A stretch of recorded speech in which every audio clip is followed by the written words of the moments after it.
The reviews are in, and we're going to tell you what they are. He's Todd Vandenberg. I'm Rob Steele, and I'm going to start with a question that goes into a subject we don't talk about very much on this show because it's actually music. Um, we review pretty much all types of media. I wanted to throw this out because I saw something this week that made very little sense in my head. I saw that the band Europe, do you remember the band Europe? I do remember the band Europe. They released a greatest hits album. And I was expecting it to have Is it an I was EP? expecting it to have a 60-minute version of the final countdown, and that's it.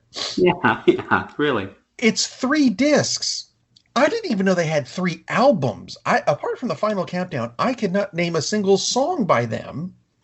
Did you know they had more stuff? I had no idea they had more stuff. I'm not surprised they had more stuff because most bands do, but I am being a bit facetious, but at the same time, they had enough to fill 3 greatest hits. well, that's not the issue. Greatest hits where? See, I'm going to guess Europe. I'm guessing Europe. And maybe they were big in Europe. Are they from Europe? I honestly don't know. I assume they are. It would it would make sense. They're part of the European Union, then that's why they broke up. No, they Brexited. There's this one British guy who's like, nah, I'm not having none of that. And he was the singer. Yeah. He had really bad hair. I don't know. Anyway, back to the movies and stuff. 3-disc set. That's hilarious. 3 discs. I don't know how the hell you're going to fill that. It's the final countdown. This version. I played it on a ukulele and an accordion. I'd listen to that. Ah, they're Swedish. Well, there you go. Maybe they were huge in Sweden. And then they caused an avalanche on an Alp or something. The number one question in Google regarding to the band is Europe band still alive? No. Well. But speaking of avalanches, and I suspect this is going to go over just about as well, the Snyder Cut, or whatever they're calling it these days, has a release date. It's coming out on March 18th to HBO Max. Yep. And I got to say, I'm afraid I can't bring myself to care that much anymore. I wanted to see Darkseid on a big screen done properly for a long time, but I've seen what they've done with him, and it doesn't look like they did him right. So it looks like their version of Zack Snyder's version of Darkseid is worse than Joss Whedon's version of Steppenwolf, and I don't know how that's possible, but it looks like it's out of a 1991 video game by a bad company. I mean, not from Enix or Squaresoft, which I think are the same company, actually. Yeah, and again, now more and more, it looks like it's going to be a 4-hour release instead of a 4-part miniseries, which is just an unfathomable decision, unless they're trying to sabotage it, because what kind of viewership are you going to get for a 4-hour movie? I don't care that you're at home. Who the hell has 4 hours just to sit there? You can break it up yourself into 8 30-minute episodes. In which case, what's the point of doing it? Very bizarre. Very bizarre. I guess we'll have to find out on March 18th. And I unfortunately suspect, our the slogan of the show, we watch movies so you don't have to. I suspect this is going to be one of those so you don't have to movies. Yeah, I have a feeling. And like I said last episode, it's like I'm hopeful that it's good because I like some of the work that he's done quite a bit, but the work he's done for Warner's has been abysmal. Yeah. So we'll see what happens. Let's see. I did find some fathomable news. See, it's not unfathomable. It's fathomable, and it makes sense. It's only 6 feet deep. And it has to do with the new Bond movie. I can't believe he's not dead yet. Or what is it? No Time to Die. No Time to Die. There's a reason it keeps getting pushed back, and it doesn't exactly have to do with COVID. And I think this one is a very funny reason, but it makes sense. They're having to reshoot a bit and remix some things because of technical reasons. Mainly, that some of the film's gadgets that Q gives out in every Bond, well, almost every Bond movie, they're a bit dated now because this film is so old that they haven't released it yet, that the gadgets are now freely available over the counter at Walmart, or Oh, not even over wow. the counter, off the shelf. It's just, so they're having to redo a bit. We've dated ourselves because we took so freaking long for this movie to come out. That's amazing. I think that's funny. It, I mean, it makes sense, and you knew it was going to happen eventually. I just didn't think, I wasn't expecting it to happen with this Bond movie for this Yeah. thing. It just, wasn't expecting that. I guess they weren't cutting edge enough, were they? It was a dull knife. Jeez, that's Let's see. bizarre. Also, coming out in March, to Disney Plus, if you spend a little bit extra for their bonus pack or whatever, Raya and the Dragon, which is coming out in theaters, they released a second trailer for it. And near as I can tell, this looks like a Disney movie that's animated that doesn't have songs. So bonus points, we don't have to deal with that. What? But you know what? Amazing. I've seen the trailer. It looks really good. It looks very Kubo-ish. Hmm. And if you remember Kubo and the Two Strings, we loved that movie. I just realized that movie's 5 years old now. But I think we both thought that was either the best or second best Oh, movie yeah. of, 2016. Yeah, So, that's a terrific movie. And yeah, shockingly, it actually is Walt Disney. It's not Pixar, so yeah, amazing. Disney movie without songs. I'm sure Uh, they'll sneak some in somewhere. But Interesting. And this ties in a bit to Black Widow. You've seen the latest on Black Widow? I actually haven't. Latest is that Black Widow showed up on a splash screen for coming soon on the UK version of Disney Plus. Interesting. Yes, very interesting because they keep on going back and forth. Actually, Disney's never gone back and forth on whether it's going to be on Disney Plus. They've always said no, it's theatrical only. But rumors keep on swirling around that they keep discussing it because theatrical only, when is that going to happen as far as actually making money? So we'll 2027. see.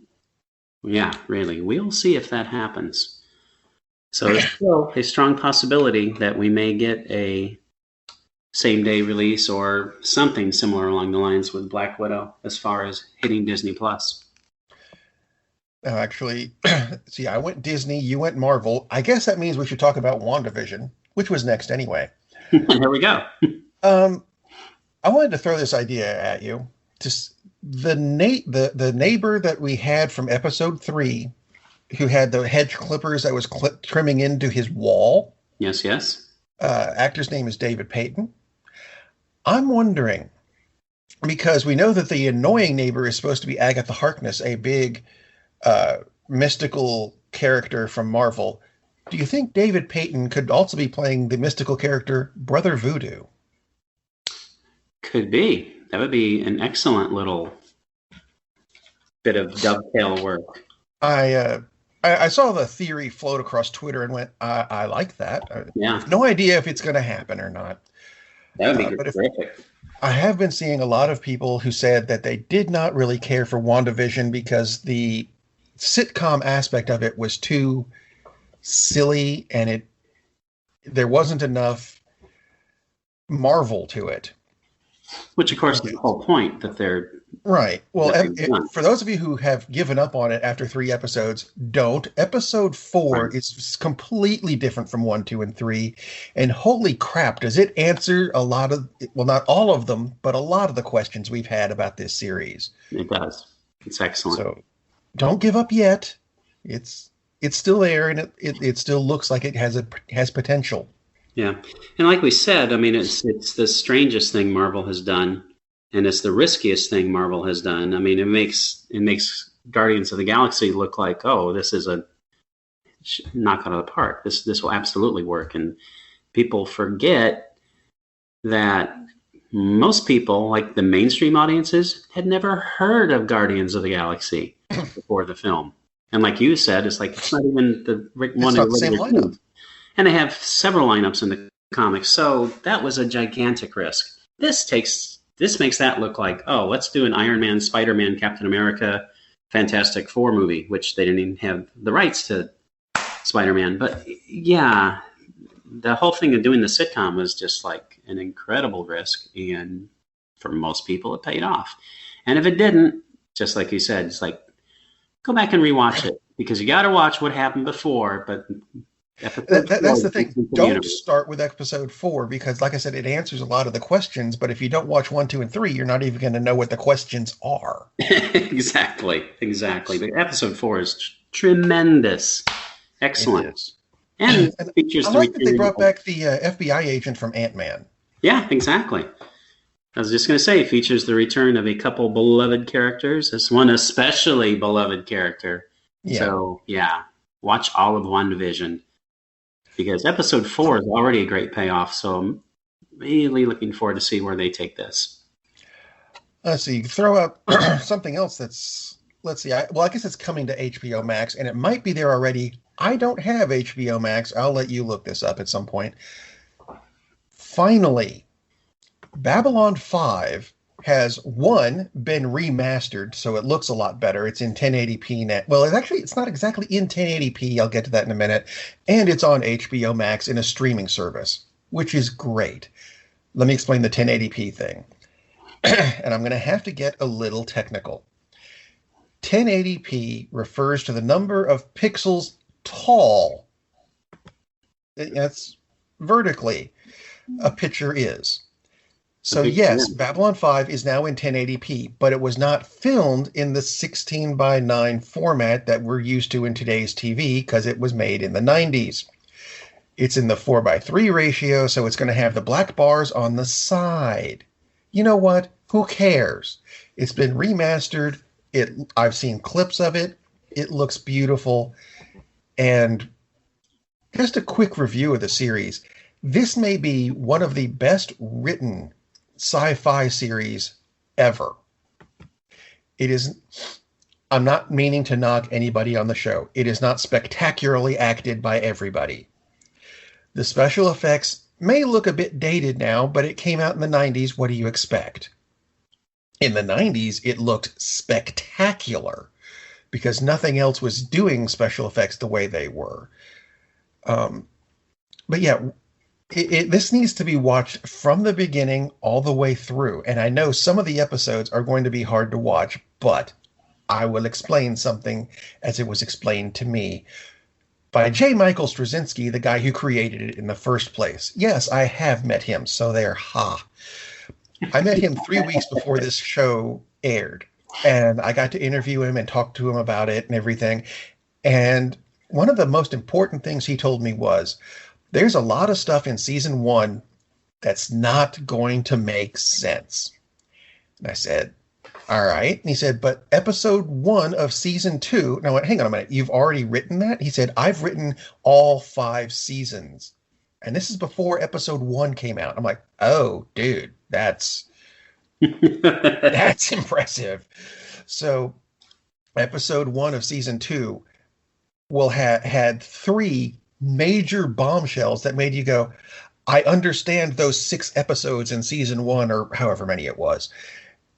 I get it, and you will want to watch the rest of this. The production value of this, I think, was brilliant, because in season 1, there was a time travel episode. But that's part 1 of a 3-part episode. Parts 2 and 3 did not happen until very late in season 3. But when they filmed it in episode 1, they filmed some extra bits. And they said, we're going to mix this in later, because it's scenes that would have been helpful to see in season 1, but would have given away too much. So we don't see them until season 3, when we get the other parts of this time travel episode.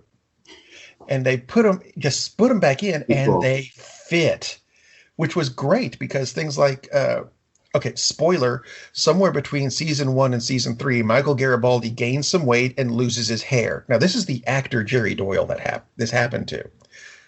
But the scenes that they shot from season 1, he still had hair. He was still I'm not going to say svelte, but he had less weight. And they just slotted that back in, and you go, oh, that's a new. Did they do makeup? No, they didn't do makeup. They shot those 2 years ago. That's the kind of planning that went into this series. Crazy. And there's going to be some characters in this that you will go on a roller coaster ride with. Londo Mollari, you're going to have a lot of problems with first because he comes across as a dick. Now, for the most part, that's not going to change. You'll get used to the hair. He has this big peacock hair thing going. There's a story behind it. Anyway, not important right now. Starts off as a dick, pretty much stays a dick, but he'll be a sympathetic dick. You'll hate him in season 2. You'll love him halfway at the end. The final episode, you'll feel sorry for him. I mean, you go through this whole roller coaster of emotions just with this one guy. And a lot of the characters are like that. I mean, not all of them are dicks. I'm just using him as the extreme example. It's a great series. It's now on HBO Max, which if you have it, watch it. It's a great show. Unfortunately, and this has been going on since the show went off the air, a lot of the actors in this series have died, including Jerry Doyle, who died a couple of years ago. Mira Furlan died, I think it was 2 weeks ago. Mm-hmm. And I went through the major character cast list recently, and it's about half. Wow. Which for a show that was on just 20 years ago, oh dear. And none of them were that old. A lot of them went excuse me, a lot of them went very young, which is kind of depressing. But you know what? Watch the show. It's great, even though, a lot of the actors are gone, and maybe they although their souls went to a lovely place, which is my segue into my review of something you did a couple weeks ago. I watched Soul. Oh, very good. And I'm not going to go into a whole lot of the storyline. I am going to ask Todd a very, very important question that my wife and I both had about this movie, because this is Pixar too, right? If I recall correctly. Yeah, Pixar. Disney Pixar, which has made some spectacular movies for kids. Yeah. Which part of Soul exactly is for kids? Because there was a lot of stuff that went on with this. I mean, it's beautifully animated, but make this a live action for adults movie. I'm thinking it's got to be cheaper that way. And because a lot of this, we spent a lot of time watching this and thinking, why would a kid want to see a movie about, spoiler, a dead music teacher? And I mean, it's nice, it's touching and everything, but at the same time, really? I think it's for older kids. And, like our age. And younger kids are going to laugh at the jokes. They're going to miss a lot of the jokes, though. Yeah, it's definitely for an older audience than like what we would think of like the typical Pixar thing. But working with kids as I do, I worked with a couple of fifth graders who both watched it and both thought it was super good. Loved it. So all right, it works for some. It works. But yeah, it definitely skews the whole story about, has my life been worth living? That's not something kids typically think about, for sure. Exactly. We just kind of looked at it and went, this doesn't seem like a kid's movie. And I suppose it's a good thing they're still in their rooms. I don't. Not that my kids are young enough to not get it, but. Personally, I like the fact that they're kind of pushing the envelope instead of doing a movie about, does cabbage taste good? Or some, not that Pixar does crap like that, but too many kids. That would be VeggieTales. Oh, wait, that's. Yeah, too many kids' movies are about just, they cater down so low to the age range that age range doesn't find it interesting because they underestimate kids' ability to think. So I think that's a problem with a lot of the action shows that I was going to say it's probably a lot of entertainment. Because you get like Thundercats, right? Which I think could have been an excellent show, but they threw in Snarf, who was a character to explain everything to the little kids, and At the time, I was a little kid, and I'm like, get this prick off my screen. I understood what's going on. Move along. We don't need him. Did you say that, little Rob? Did you say to your TV screen, "Get this prick off my screen"? I probably did. Yes, you probably did. My mom would wander through, Rob, language. Yeah, English, what? Did not get that. Anyway, Soul is a good movie if you're not a kid. I suppose if you're a kid, you might like it. In the meantime, you watched a movie that I'm going to guess is a horror movie. It's a That might horror be movie. Soul. This one is definitely not for kids, and not quite have anything to do with souls, but it definitely has to do with personalities. It's called Possessor. And if you're going to rent Possessor, which is available on various streaming services, definitely get the uncut version. It is worth it. Not that I've seen the cut version, but when you're going to watch a horror thriller, why bother watching the emasculated version? This is the story about an assassin whose consciousness is implanted into just random people so that random person can then go assassinate the target, because that random person will be closer to the target. So boom, much easier to do. But it takes a toll on the assassin. It takes a toll on the person who is possessed too, because spoiler alert, they get killed. So it's not really good for the person who is possessed. And you'll see that happen like in the first maybe 6 minutes of the movie. So not much of a spoiler. That's our rule. If it's before the 15-minute mark in the movie, not a spoiler. Yes, and you'll see that in the trailers anyway. The gist of this film is that the assassin gets implanted into random person, and random person's personality starts to kind of fight back for control. So that's really the conflict here. And the assassin isn't particularly happy with the job anyway, and has some own personal conflicts, and perhaps that's the root of the fact that the possessed is fighting back, and issues happen between the possessor and the possessed. And that's just the bare bones of the plot. And you can figure people get killed because, duh, it's about an assassin. The brilliance of this movie, and it is brilliant, is in the way it's directed and written. And it's no surprise because this is written and directed by Brandon Cronenberg.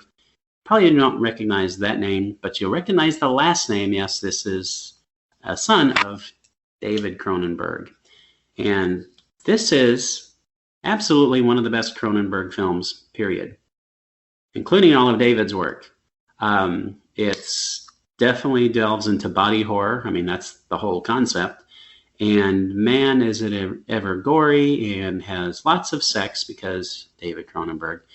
And just the relationship between sex and violence. And it's a very weird, out there film. And it's extremely well done. If you guess what's going to happen, my kudos to you, because I didn't guess what was going to happen. It's very well acted. And this is just a really, really good film. When we did our best of 2020, this came out in 2020, but of course that was such a bizarre year. Not that 2021 isn't saying hold my beer, but a lot of the best films hadn't even been available yet, because they were screened at like 8 movie theaters that happened to be open, and that was it. This actually came out in October of last year, but wasn't up around until recently. So I would say one of the 10 best movies of last year, especially if you like horror and thrillers and sci-fi. Absolutely great movie, Possessor. See, that actually kind of ties into something I watched, only I went back a little bit farther. I'll go with possibly one of the best movies of the previous decade. Yes, we did switch.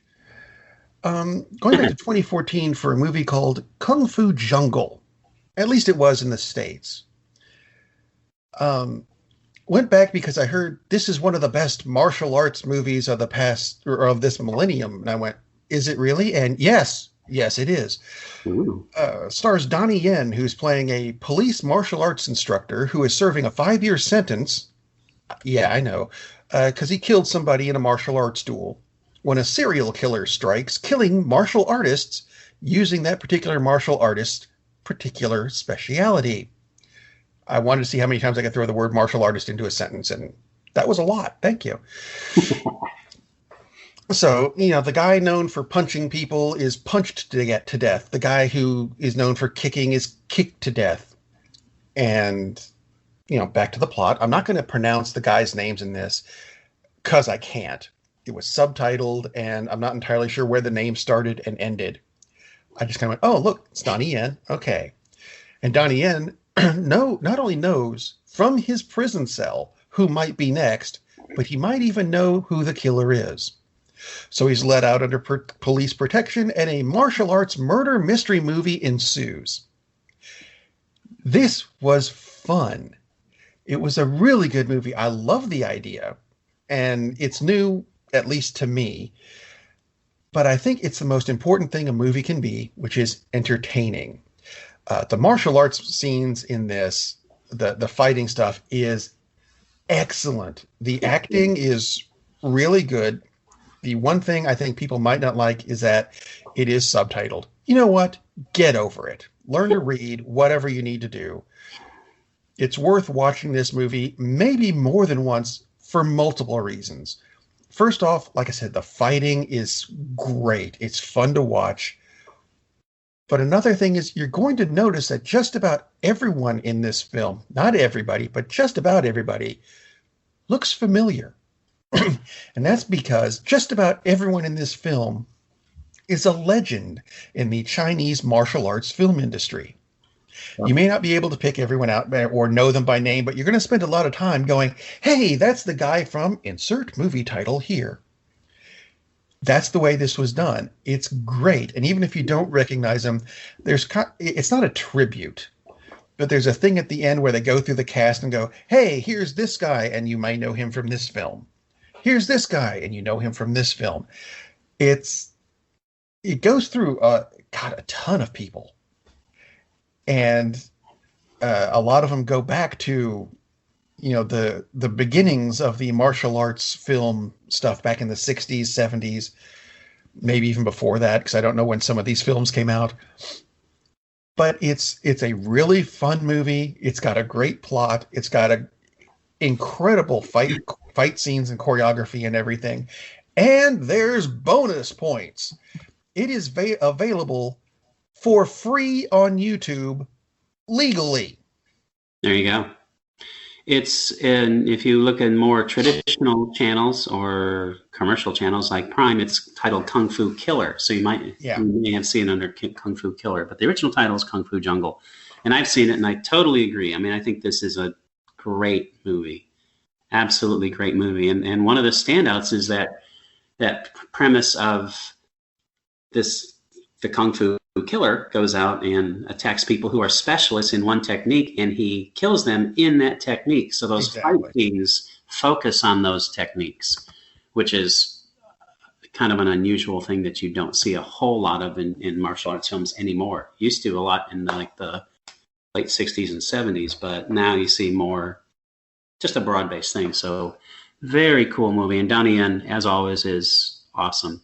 And not just in the action, but in the acting. I mean, the guy's a tremendous actor. Doesn't get nearly enough credit just for his acting ability. I agree. Kung Fu Killer or Kung Fu Jungle, whichever way you find it, is a great freaking movie. Which brings me to my last thing. Are they? You have a little thing to talk about, right? It's just a little thing to end the show. Yeah, just a little thing, which is actually called The Little Things. Hey, just came out in theaters and HBO Max. So if you're in an area that you don't want to take your life into your own hands to go to the movies, or like in my area, you can't go to the movies, which I'm personally glad is still the case, flip on HBO Max and you can watch The Little Things. This is a pretty big movie. Stars Denzel Washington, Rami Malek, Jared Leto. So kind of a star-studded award-laden cast. It is a serial killer cop procedural. Detectives try to find the serial killer. We've seen lots of those kinds of movies. Denzel is the star, basically. It's an ensemble piece, but basically Denzel is the star, and he is a sheriff's deputy who is kind of gets caught up in this case. And it turned out he used to be a detective. He's no longer a detective. Something happened. We don't know what happened, but there's some kind of a personal crisis. So now he's just a sheriff's deputy, and he gets caught up in this serial killer case. Turns out perhaps this is the same killer on a case that he was tied up with, in which said incident apparently happened. The new hotshot detective in his old precinct is Rami Malek.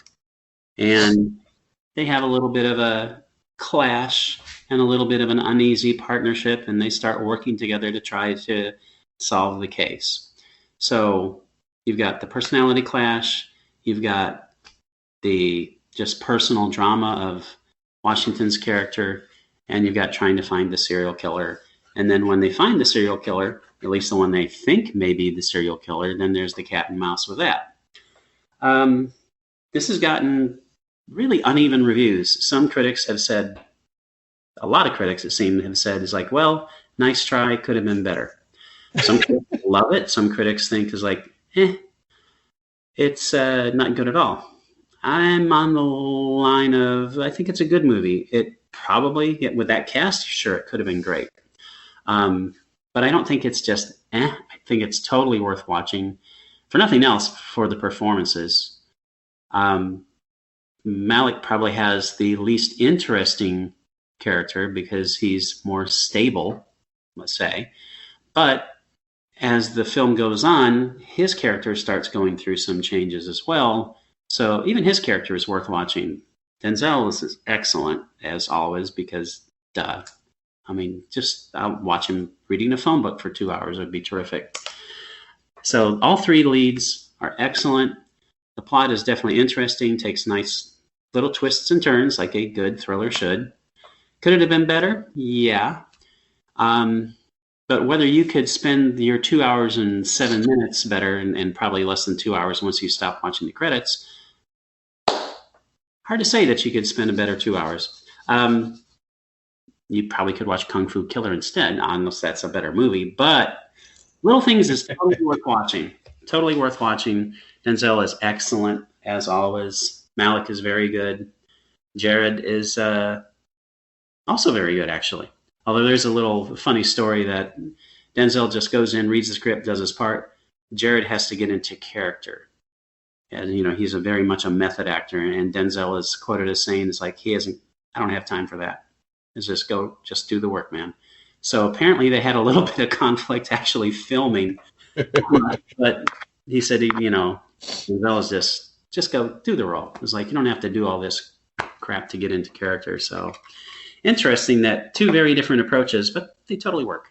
And stop leaving used condoms in my trailer. Yeah.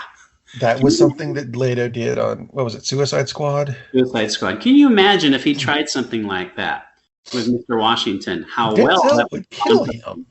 He would have. He would have. That would be worth watching. Not him actually killing him, but just the interaction of like, oh, what would happen to you, Mr. Leto, if you decided to do a little bit of your odd method? I'm not going to recommend it. Not so good, buddy. Not so good. Anyway, that would appear to be our show for this week. Right. In case you hadn't noticed, both of us seem to be a bit congested and stuff. Neither of us have COVID, but COVID does still exist. Don't go outside. It's not healthy for you. No. Stay home and watch a movie. Indeed. Captain, we're losing power in the warp engines. I think we should be leaving now. I'm going to go home and sleep with my wife. And on that unusually harmonious bombshell, it is time to end. I am very disappointed! Man, we have a weird job. It's shameful, but, it's a living. And like that, he's gone.